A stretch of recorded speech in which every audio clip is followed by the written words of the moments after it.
CRD transport work സുരക്ഷാ project മഞ്ചേശ്വരത്തിന്റെ ആഭിമുഖ്യത്തിൽ ലോക എയ്ഡ്സ് ദിനത്തിൽ അവയർനെസ് പ്രോഗ്രാം സംഘടിപ്പിച്ചു. SVVHSS മിയാപദവിൽ സംഘടിപ്പിച്ച പരിപാടി എക്സൈസ് അസിസ്റ്റന്റ് കമ്മീഷണർ അൻവർ ഉദ്ഘാടനം ചെയ്തു. Flash mob, musical drama, rally ഉൾപ്പെടെയുള്ള വിവിധ പരിപാടികളോടെയാണ് എയ്ഡ്സ് ബോധവൽക്കരണം നൽകിയത്. ന്യൂ ജനറേഷനുകൾക്കിനി ന്യൂജൻ കോഴ്സുകൾ പഠിക്കാം. ശ്രീശങ്കരാചാര്യയിലൂടെ അഭിരുചിക്കനുസരിച്ച് തിരഞ്ഞെടുക്കുവാൻ നിരവധി കോഴ്സുകൾ, അതിവേഗം ജോലി നേടാൻ Srisankaracharya. Gulf bazaar building near new bus stand, Kasaragod. Contact 8547 508088.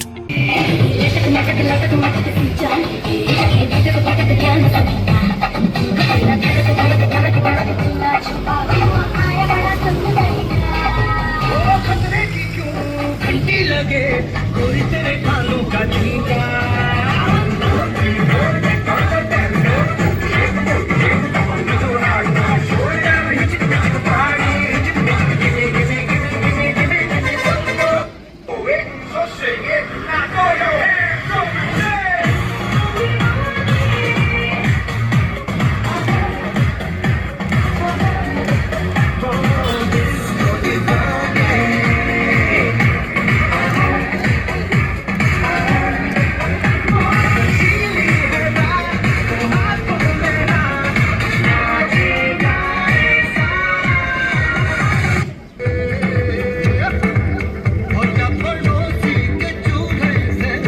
ലോക എയ്ഡ്സ് ദിനാചരണത്തിന്റെ ഭാഗമായി CRD ട്രാൻസ്പോർട്ട് വർക്ക് സുരക്ഷാ പ്രൊജക്ട് മഞ്ചേശ്വരത്തിന്റെ ആഭിമുഖ്യത്തിൽ SVVHSS മിയാപദവിൽ വിവിധ ബോധവൽക്കരണ പരിപാടികൾ സംഘടിപ്പിച്ചു.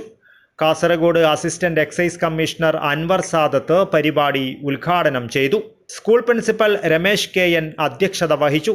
Manjeshwaram inspector of police Ajith Kumar മുഖ്യാതിഥിയായിരുന്നു. School head mistress Mridula KM, panchayat secretary Anjana, Manjeshwaram Govindapai college principal doctor Muhammad Ali K, centre for research and development director doctor Sasikumar, school manager Jayaprakash Narayan, PTA president Ibrahim ഹൊന്നക്കട്ടെ എന്നിവർ സംസാരിച്ചു. CRD ട്രാൻസ്പോർട്ടേഷൻ സുരക്ഷാ പ്രൊജക്ട് മാനേജർ വിസ്മയയുടെ നേതൃത്വത്തിലായിരുന്നു പരിപാടി നടന്നത്. ചടങ്ങിന്റെ സ്വാഗത പ്രഭാഷണവും വിസ്മയ നിർവഹിച്ചു. NSS programme officer Rajendran KP നന്ദി പറഞ്ഞു. Flash mob, musical drama, rally ഉൾപ്പെടെയുള്ള വിവിധ പരിപാടികളിലൂടെയാണ് എയ്ഡ്സ് ബോധവൽക്കരണം നൽകിയത്. വിദ്യാർത്ഥികൾ ഉൾപ്പെടെ നിരവധി പേർ പരിപാടിയിൽ പങ്കെടുത്തു. News bureau, Kasaragod.